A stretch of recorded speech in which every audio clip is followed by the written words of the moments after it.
So let me share my screen again. And I call it the Shenandoah Promise. Okay.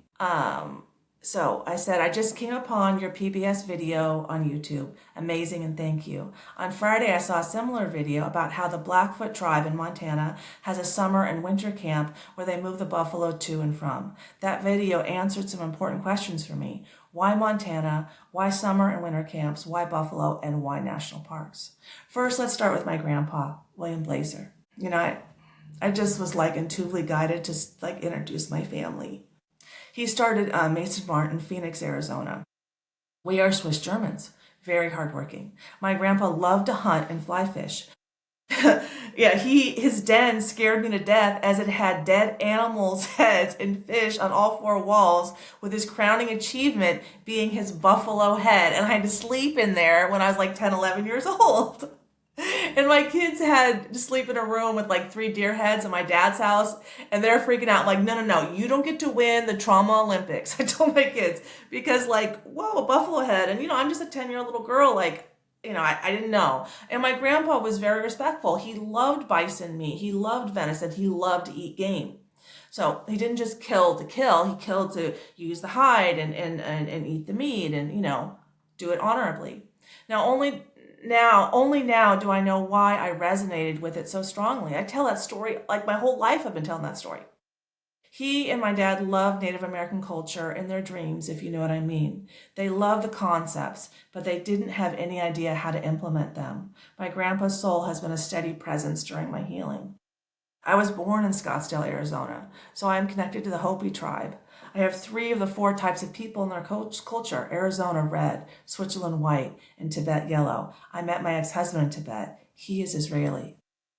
I have always been drawn to Native American culture and traditions, as my mom felt the pull and took me along. She was very psychic, just like me. I am a shaman. She had 2 names for me before I was born: Carrie and Shenandoah. Carrie won, but Shenandoah is here for a reason.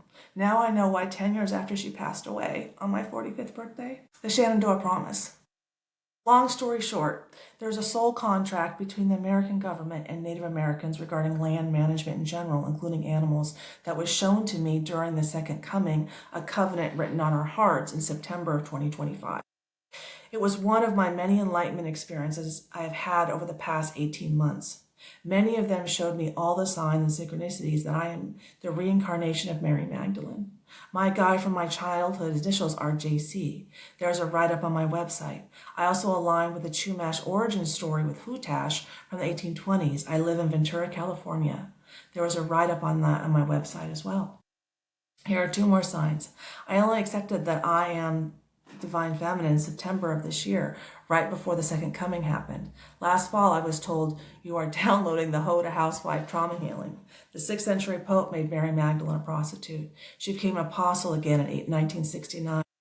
Recent tech, and I guess another way to look at it is that the Catholic Church did to Mary Magdalene, abused Mary Magdalene, and just like the Native Americans as well. And I live, there's a mission in Ventura, California. My pictures are taken at the cross by the mission. So recent textual evidence supported by the Harvard Divinity School shows that Jesus was married to Mary M. in a 4th century Coptic text, amongst others. Then they attached picture as a sign too.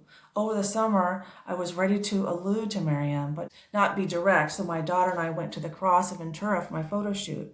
It was a branding shoot, so so I kind of go on about that. I'll link it below. Anyway, on Friday, when the blue Kachina was closest to Earth, the first video found me, indicating it was time for this part of the Second Coming to unfold.